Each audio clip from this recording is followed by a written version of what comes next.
Hello friends, Friday morning. இன்றைக்கி வந்து நம்ம வீட்டில் சாம்பார் வச்சு வாழைக்காய் பொரித்து மாங்காய் பச்சடி செய்யலான்னு தான் ரெடி பண்ணிகிட்டு இருந்தேன். மாங்காய் பச்சடி வந்து போன வருஷம் சீசனுக்கு செஞ்சது, அதுக்கப்புறம் செய்யவே இல்லை. சரி, இந்த வருஷம் சீசன் முடியறதுக்குள்ளார செஞ்சுருவோன்ட்டு தான் செஞ்சிட்டு இருந்தேன். மாங்காய் பச்சடி ரெசிபி வேணும்னா சொல்லுங்கள், நெக்ஸ்ட்டு வீடியோவில் போடுறேன். மாங்காய் பச்சடி இனிப்பு புளிப்பு உரப்பாக சூப்பராக இருக்கும். யாரெல்லாம் சாப்பிட்ருக்கீங்க, யாருக்கெல்லாம் பிடிக்கும்னு மறக்காமல் கமெண்ட்டில் சொல்லிவிடுங்க. எங்கள் வீட்டில் இது வந்து எல்லாத்துக்குமே ரொம்ப பிடிக்கும்.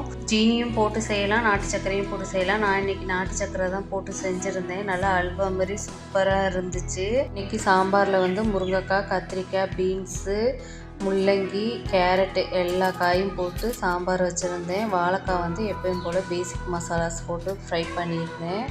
அப்படியே லஞ்ச் பாக்ஸுக்கு வந்து ஒயிட் ரைஸு, வாழைக்காய், சாம்பார் அண்ட் மாங்காய் பச்சடி, வடகம் எல்லாத்தையும் எடுத்து பேக் பண்ணி கொடுத்துட்டேன்.